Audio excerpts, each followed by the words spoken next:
반갑습니다, 여러분. 국어교사 이다연입니다. 자, 오늘은 8강이고요. 이미지의 대비에 대해서 공부를 해보도록 하겠습니다. 선생님이 저번에 이미지의 대비는 따로 공부할게요 라고 했잖아요. 오늘 이 8강이 그 파트입니다, 여러분. 이미지의 대비입니다. 이미지의 대비는요, 우선 첫 번째 감각적 이미지의 대비가 있어요. 감각이 대비될 때 뭐 뜨겁고 차갑고 시끄럽고 조용하고 뭐 파랗고 빨갛고 이런 게 감각의 대비입니다. 두 번째는 상승과 하강입니다. 올라갔다가 내려갔다가. 그다음 세 번째는요, 동적 이미지와 정적 이미지입니다. 활동적인 거 하고요, 얌전한 거, 점잖은 거, 정적 이미지입니다. 그다음 네 번째는요, 생성과 소멸입니다. 생성은요, 생겨나는 거고요, 소멸은 사라지는 거거든요, 여러분. 사람이 그런 것 같아요. 사람이 뭔가 생겨났다가 없어지는 걸 보면 슬프기도 하고요, 또 그게 좀 신기하기도 하고, 사람 심리가 다 그런 것 같습니다. 자, 이렇게 네 가지 측면에서 이미지의 대비를 공부해 보도록 하겠습니다. 자, 감각의 대비를 제일 먼저 할 건데요. 감각의 대비는 당연히 감각으로 느낄 수 있는 이미지들이 서로 대비되는 겁니다. 우리 오감 공부했었죠, 여러분? 눈, 코, 입, 그 다음에 귀, 그 다음에 손. 손은 만지는 거예요, 여러분. 촉각입니다. 이런 감각으로 느낄 수 있는 이미지가 서로 대비되는 거죠. 뭐 선생님이 예시를 좀 달아놨는데 어둡고 밝고 이런 거 당연히 여러분 눈으로 볼 수 있죠. 검은색과 흰색, 푸른색과 붉은색, 이게 색채 대비라고 하는데, 또 차갑고 따스하고 이러한 것들이 감각의 대비입니다.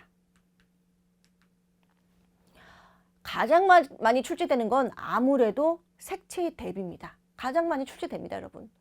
그러니까 또 우리가 시에서 시각적 이미지 중에서 색깔을 많이 사용을 하기 때문에 당연히 색채의 대비가 많이 사용이 되고, 또 그런 색채의 대비가 의미의 차이까지도 가져오는 경우가 상당히 많습니다, 여러분. 그래서 한번 동그라미 한번 치고 넘어갈까요? 색채의 대비 가장 많이 출제된다, 여러분. 의미상 차이와 의미의 차이와 연결되는 경우도 있다라고 여러분이 생각하시면 될 것 같아요. 자, 그러면 우리가 작품을 통해서 한번 볼게요. 설장수의 어옹이란 작품입니다. 서울길의 붉은 먼지, 꿈에서도 바라지 않고 초록도롱이 푸른 삿갓과 함께 살아간다네, 이렇게 되어 있어요. 자, 선지는 색채의 선명한 대조를 통해서 표현 효과를 높이고 있다라고 되어 있어요. 그럼 색이 좀 드러나죠? 무슨 색? 붉은색. 그 다음에 뭐 초록 색깔, 뭐 푸른 색깔, 뭐 아무튼 이런 계열이 있습니다. 색채의 대비는 있습니다. 그런데 요거를 볼 때 여러분이 뒤에 서술어도 같이 보셔야 돼요. 서울길의 붉은 먼지는 내가 바라지를 않아요. 난 이걸 싫어해요. 그리고 나는 뭐와 함께 살아갈 거냐면 초록 도롱이 푸른 삿갓과 함께 살아갈 거예요. 이거는 좋아합니다. 자, 그래서 이게 무슨 말이냐면요, 여러분. 우리 기억나죠, 여러분? 홍진. 선생님이 홍진 외우라 했어요. 외우세요. 홍진, 홍진. 홍진은 붉은 먼지입니다. 홍진은 속세를 드러낸다. 속세의 붉은 먼지. 속세는 사람들이 사는 삶이죠. 그러면 속세를 왜 안 좋아하는 거, 약간 좀 지저분한 거 이렇게 드러내느냐? 사람들은 자기 욕심을 채우려다가 하다 보면은 다른 사람을 해치기도 하고 좀 이기적인 모습을 많이 보일 때가 있습니다. 그래서 속세의 붉은 먼지 이렇게 표현을 한 거거든요. 그러면 속세를 드러낼 때는 주로 붉은 색깔로 드러냈어요. 그런데 자연을 드러낼 때는요, 이 초록 색깔, 푸른 색깔 이런 걸로 드러냈습니다. 그래서 나는 속세와 거리를 두겠다. 나는 욕심 없이 살아가겠다. 이런 뜻이에요, 사실은. 그래서 색채의 선명한 대조도 있고요. 또 다른 선지를 만들어 본다면 속세와의 거리감, 이런 걸 거리감이라고 해요. 안 좋아하면 거리감이 있는 거예요. 속세와의 거리감이 있다? 이것도 오케이입니다. 그 다음에 박두진의 해라는 작품이에요. 선지를 보시면 명암의 대비, 명암이 무슨 뜻이에요? 밝고 어둡고 이런 뜻이에요. 산 넘어서 어둠을 살라먹고, 산 넘어서 밤새도록 어둠을 살라먹고, 반복되고 있죠, 여러분. 그래서 어둠을 살라먹는데요. 이글이글 애띤 얼굴 고운 해야 솟아라 명령하고 있네요. 그런데 해가 뜨면 어떻게 돼요? 어둠이 없어지죠. 해가 뜨면 밝아집니다. 그래서 여기서는 뭐하고 어둠하고 그 다음에 해를 뭐하고 있다? 대비하고 있어요. 어둠이 당연히 암이 되고요.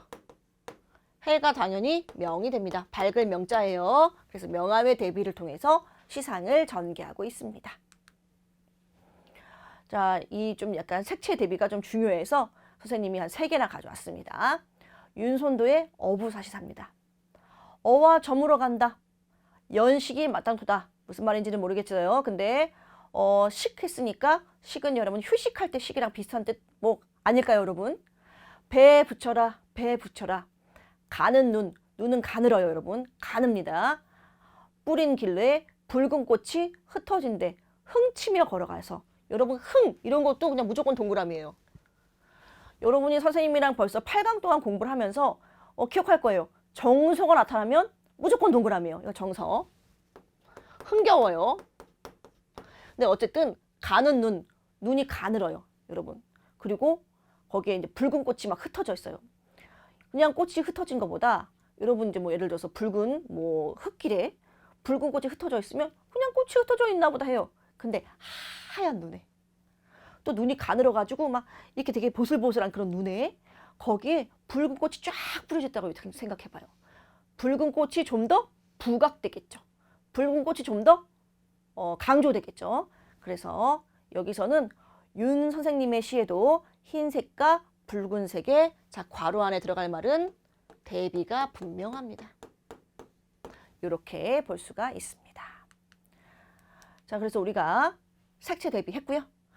이제는 상승과 하강입니다. 상승 이미지는 위로 올라가는 느낌의 이미지입니다. 위로 올라가는 느낌이죠. 하강 이미지는 아래로 떨어지는 거예요. 그런데 여기서 여러분이 좀 기억을 하셔야 되는 건 상승 이미지는 생겨나는 이미지랑도 좀 관계가 있어요, 여러분. 생성이랑도 좀 관계가 있고요.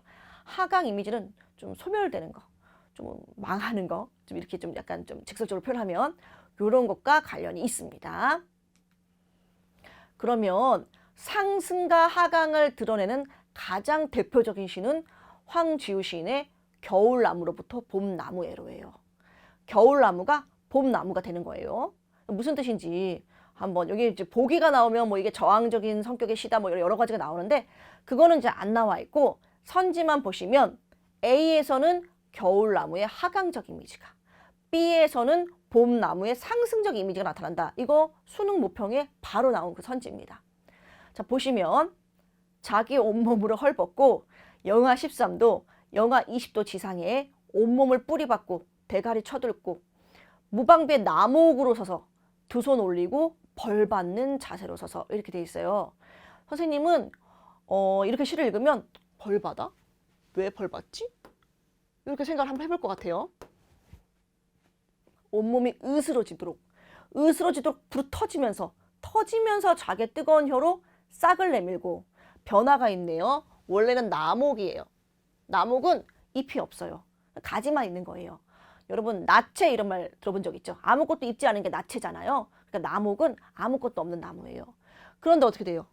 싹을 내밀었어요. 천천히 그 싹이 뭐가 됐어요? 푸른 잎이 되고 푸르른 4월 하늘 들이받으면서 온도가 올라가는 거거든요. 그래서 A는 하강 이미지입니다. 우선 기본적으로 기온이 떨어지고 있어요, 여러분.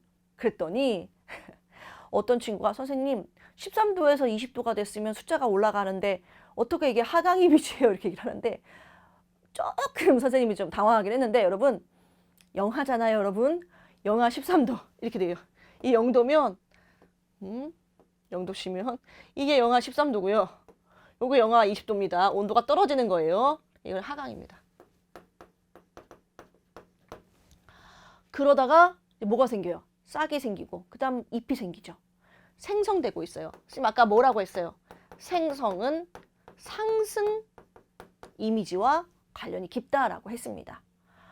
그런데 이제 이게 사실은 어떻게 보면은 이거는 좀 우리가 뭐 여러 가지 이제 여러 독재 정권을 겪었는데 그것과 관련된 시래요.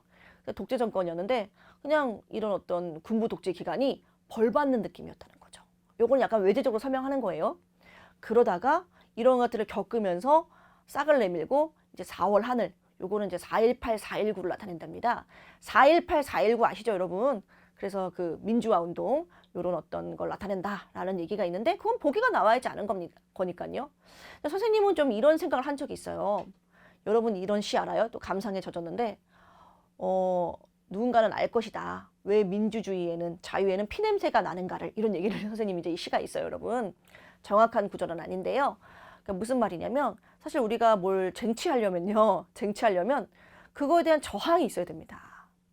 그러니까 오늘 좀 여담인데, 선생님이 오늘 또 누구를 만나고 왔어요. 근데 누군가가 엄청 고민을 하는 게, 이제 불합리한 일을 당했대요. 운동하는 데서. 그래서 이거 나머지를 환불받고 싶대요. 근데 환불해달라고 말하기가 너무 미안하대요. 그래서 이거 어떻게 환불해야 돼요? 막 이렇게 얘기를 하는데, 선생님이 가서 환불해달라고 하라고. 그랬더니 왜 환불하냐고 물어보면은 뭐라고 해요? 그러면 기분이 나빠서 환불한다고 얘기해요. 내가 그랬더니 어떻게 사람한테 그런 말 할 수 있어요? 이렇게 막 얘기를 하는 거예요. 여러분 기분이 나쁜 걸 기분이 나쁘다고 얘기를 해야 되지 않습니까? 그러니까 사람은요 기본적으로 자기 권리를 찾기 위해서는 어떤 그런 좀 투쟁도 있어야 되고요. 갈등도 있어야 됩니다. 내가 정말 불합리한 상황인데 가만히 있어봐요. 누가 나한테 뭘 챙겨줍니까? 내가 군부독재 기간이에요. 가만히 있으면 계속해서 억압을 받겠죠. 그런 상황은 저항을 해야 된다.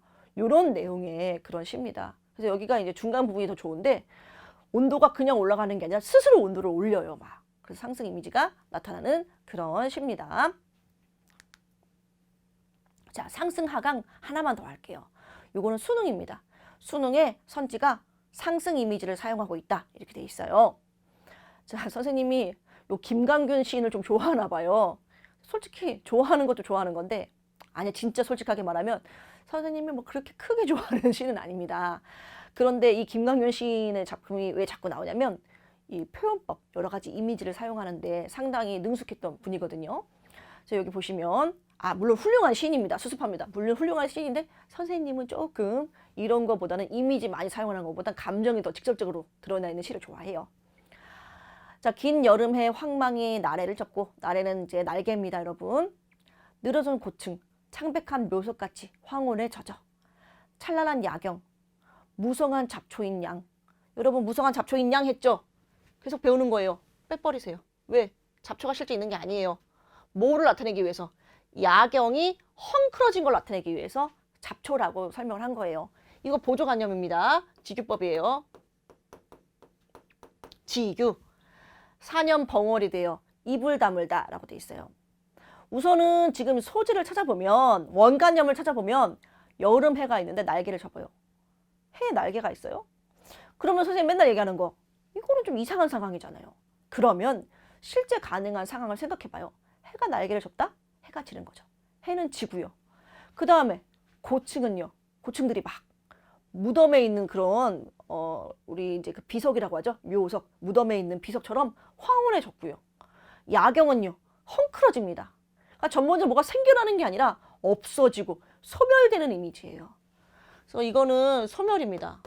선생님, 소멸이니까 상승 하강이랑은 관계가 없는 거 아니에요? 아니, 이 양반들이 여태까지 수업 들었잖아요, 여러분. 생성은 상승 이미지와 관련이 있고, 소멸은 하강 이미지랑 관계가 있습니다. 그러니까 이거는 절대로 뭐가 될 수 없다? 상승 이미지가 될 수가 없습니다. 정답은 X. 자, 이렇게 해서 상승과 하강까지도 했습니다. 세 번째는요, 동적 이미지하고 정적인 이미지입니다. 동적이라는 건요, 움직임이 드러난다는 얘기예요. 쉽죠? 동적은 움직여야 돼요, 막. 그쵸? 선생님 좋아하는 요새 춤, 디토 춤. 자, 동적인 이미지인 거. 정적인 건 움직임이 드러나지 않는 겁니다. 당연하죠, 여러분. 이 동적 이미지하고 정적 이미지도요, 대비가 될 수가 있어요. 그러면 요게 동적인 건지 정적인 건지 한번 볼게요. 자, 차돌부리가요, 촉촉, 죽순 돋듯 이렇게 되어 있어요. 선생님이 약간 시골 부심이 있는 건 저번 강의를 통해서 여러분이 알 겁니다. 선생님은 시골 부심이 있어요. 그 대나무 숲에 가잖아요. 그 밑에 죽순이 돋아 있어요. 근데 그게 마치 뭐 같은 거예요? 차돌부리 같은 거예요. 아닙니다, 여러분. 반대로 얘기한 거예요. 차돌부리가 있는데요. 선생님 한번 시험을 해봤는데, 자, 뭐뭐 돋듯 했으니까 이게 보조관념이에요. 차돌부리는요. 이게 원간염이죠. 차돌부리가 뭐냐면 땅 속에 돌이 요만큼 박혀갖고 요만큼 튀어나온 게 차돌부리예요. 그러면 차돌부리가 마치 뭐와 같다는 얘기예요. 그 대나무 숲에 가면요. 죽순이 돋아 있어요. 밑에. 죽순이 돋아 있는 것처럼 튀어나와 있다는 얘기예요. 그러니까 사실은 차돌부리는요. 이게 그냥 가만히 정지되어 있는 거거든요. 가만히 정지되어 있는 건데 이거를 마치 죽순처럼 죽순이 도달하는 것처럼 표현을 하기 때문에 원래 정적인 거를 정지해 있는 거에 활동적인 이미지를 부여한 겁니다. 무슨 말인지 알겠죠? 비유적 표현을 활용해서 비유는 뭐 여러 가지가 있는데 뭐 직유법 있고요. 대표적인 거 은유법 있고요. 뭐 의인, 화류, 대유까지 있는데 여기서는 가장 대표적인 거 뭐뭐 덧뜻 했으니까 직유법을 활용해서 자 사물에 좀 더 선생님이 구체적으로 설명해 줄게요. 정지에 있는 사물을 땅에 박혀 있는 돌은 그냥 정지해 있는 겁니다. 근데 이걸 뭐라고 묘사했냐면 죽순이 돋아나는 듯하다 해가지고 동적인 이미지를 갖다가 부여한 겁니다. 그치? 그래서 비유적 표현을 활용하여서 사물에 동적인 이미지를 부여하고 있다. 여러분이 알 수 있을 겁니다. 역시 하나 더 해야 되겠죠, 여러분. 자, 김동명의 파초입니다. 선생님이 이 시를 좀 좋아하는 것 같아요. 파초. 우리가 이제 일체감 했을 때 우리 공부했었어요. 자, 소낙비를 그리는 너는 정열의 여인. 열정적이다 이런 얘기 알죠, 여러분? 소낙비를 그리는 너는 정열의 여인이다. 실제로 여인이 있는 게 아니라 우리 제목이 뭐죠? 파초입니다. 그러니까 파초를 여인으로 비유적으로 표현한 겁니다. 나는 샘물을 길어서 너의 발등에 붙는다. 그러니까 사실은 쉽게 설명하면요. 무슨 얘기예요? 그냥 파초에다가 물 주는 거예요. 네, 시인은 이런 겁니다, 여러분. 파초에다 물 주는 거를 그냥 너는 소낙비를 그리워한다. 너는 열정적인 여인이지. 나는 그래서 샘물을 길어서 너의 발등에 부어주지. 이런 식으로 시로 표현한 거고 다시 한번 얘기하면 그냥 파초에다가 물 주는 거다 라고 생각하시면 되겠습니다. 자, 어조 변화를 통해서 정적인 분위기를 강화하고 있다. 강화는 강조하고 좀 더 세게 하는 거거든요. 그런데 여러분, 물 붓는데요? 물을 붓는 건 누가 봐도 이거는 동적인 거거든요. 활동이잖아요. 이거는 정적인 분위기가 될 수가 없어요. X입니다, X. 자, 그래서 동적인 거, 정적인 거 했습니다. 자, 마지막은요. 생성과 소멸입니다. 생성, 소멸이란 단어도 사용되고요. 선생님이 다시 한번 강조하지만 생성은 상승 이미지와 선생님 발음이 약간 샜네요. 상승 이미지와 관련이 있고 또 소멸은 하강 이미지와 관련이 있다는 거 알아두시면 됩니다. 생성은 뭐 쉽습니다. 사물이 생겨나는 겁니다. 변화하는 거예요. 그게 생성입니다. 소멸은요. 없어지는 겁니다. 사라지는 거예요. 그런데 이 생성과 소멸을요. 자연의 섭리라든가 인생에 숨겨진 본질 요런 거를 드러낼 때 많이 사용해요. 그래서 생성과 소멸 이미지가 시에서 정말 많이 사용됩니다. 그렇죠? 그러니까 선생님이 처음에 얘기했지만 선생님이 이제 그런 경우를 본 적이 있거든요. 선생님이 아기가 있다는 건 여러분이 아실 거예요. 아기들이 그렇게 그걸 보고 싶어 해요. 자기 이제 그 뱃속에 있었을 때 태아일 때 그때 그걸 뭐라고 하냐면 이제 초음파 사진이 있거든요. 그 초음파 사진을 되게 보고 싶어 해요. 그리고 애기들은 정말 자기 어렸을 때를 되게 보고 싶어 합니다. 왜냐면 지금은 10살인데 막 4살 때, 5살 때 보면은 막 자기 같지가 않은가 봐요. 그러니까 엄마 내가 이렇게 조그맸어요. 막 이런 거 막 물어봐요. 근데 사실 그렇거든요. 삶을 보면요. 선생님도요. 막 20살 때 사진 보면요. 어머 이게 너무 귀엽다 이런 생각이 들어요. 선생님 자신인데도. 그래서 이 인생은 계속해서 생성하고 선생님은 솔직히 나이 들어가겠죠. 선생님은 좀 더 나중에 되면 이제 늙어갖고 할머니도 되겠죠. 근데 반면에 선생님의 이제 자식들은 선생님의 자녀들은 점점 커서 또 어른이 되겠죠. 이런 어떤 인생, 생성과 소멸 이미지를 많이 사용을 합니다. 그럼 이제 김수영의 파밭가에서라는 시입니다. 여기서 생성 소멸이 잘 드러났거든요. 삶은 계란의 껍질이 벗겨지듯이 묵은 사랑이 벗겨질 때 계란은 있을까요? 없을까요? 없어요. 계란은 여기서 직유법이기 때문에 사랑을 표현하기 위해서 나타낸 보조관념이에요. 그러니까 여러분이 시를 계속 읽어야 돼요. 선생님은 시가 좀 해석이 안 되는 사람들 있잖아요. 이 표현법 문제가 아니라 시 자체가 해석이 안 되는 친구들은 어떻게 했으면 좋겠냐면 그냥 아예 날 잡고 3일 동안 시만 계속 읽어보세요. 선생님 보다 보면 삶은 계란의 껍질이 벗겨져? 이건 보좌관념이야. 결국은 사랑이에요. 사랑이 벗겨집니다. 사랑이 끝나는 거예요. 그런 경우 있잖아요. 선생님이 처음 사귄 남자친구가 지금 이제 애기들의 아빠는 아닙니다. 선생님이 처음 사귄 남자친구랑 헤어졌을 때 사실 선생님이 먼저 헤어지자고 했거든요. 근데 사실 그 남자가 헤어지자는 소리가 나오게 했어. 사실은 거의 이제 끝난 걸 서로 알고 있었어요. 먼저 그러니까 좀 그 사람이 비겁했어요. 그래갖고 그냥 뭐 전화도 잘 안 받고 연락하면 문자하면은 문자도 좀 잘 안 하고 우리 때는 문자였어요, 여러분. 문자도 답장도 잘 안 하고 선생님한테 관심도 없고 그랬는데 헤어지는 말은 안 하는 거예요. 그쵸? 그런데 선생님은 사랑이 끝난 걸 알고 있었어요. 그걸 우리가 어떻게 표현했냐면 사랑이 벗겨진다 이렇게 얘기를 합니다. 그런데 붉은 파밭에 푸른 세상을 보세요. 그럴 때 붉은 파밭에 푸른 세상을 보세요. 무슨 말이냐면 이 붉은 파밭은 파가 좀 많이 시들어지는 거예요. 파가 많이 시들어져 있는데 거기서 그 껍질을 벗겨보면요. 푸른 새싹이 있습니다. 얻는다는 건 곧 잃는다는 것이다. 선생님은 나이를 먹죠. 대신에 늙어가죠. 선생님은 젊으면 잃어가지만 선생님 자식들은 그만큼 성장하고 성숙해지는 겁니다. 선생님이 사랑을 잃었죠. 사랑은 잃었지만 뭔가 깨달음을 얻을 수 있어요. 그러니까 우리가 얻는다는 건 잃는 겁니다. 다시 말하면 얻기 위해서는 뭘 해야 돼요? 잃어야 돼요. 그리고 이거는 성경에서 보면요. 여러분 전도하는 거 아니니까 잘 들으세요. 이게 시에서 많이 사용되거든요. 거듭난다는 표현이 있어요. 거듭난다는 거는 그 사람이 실제로 죽었다 다시 태어난다라는 의미도 있겠지만 기존의 어제의 나에서 벗어나서 새로운 나가 되는 거예요. 그러니까 거듭나는 거죠. 그러니까 우리가 무언가를 얻기 위해서 새로운 나를 얻기 위해선 기존의 나에서 벗어나야 된다. 뭐 이런 의미. 그래서 결론적으로 이거는 생성과 소멸이라고 생각할 수 있습니다. 자, 문제를 통해서 좀 볼게요. 이거는 선생님이 김강규의 나뭇잎 하나인데 관조적이다라고 설명할 때 그때도 좀 가져왔었어요. 김강규의 나뭇잎 하나인데 저마다 한 개씩 돋아나 여럿이 모여서 한여름 살고 이거 나뭇잎 얘기하는 거예요. 이게 뭐가 돋아나요? 나뭇잎이요. 선생님 나뭇잎인지 어떻게 알았어요? 제목이 나뭇잎이잖아요. 시 읽을 때 제발 좀 나뭇잎 이거 제목 좀 보세요. 나뭇잎이 돋아나요. 그럼 여럿이 모여가지고 한여름 살아요. 그런데 마지막엔 한 개씩 뚝뚝뚝 떨어집니다. 그 많은 나뭇잎들 사라져요, 결국은.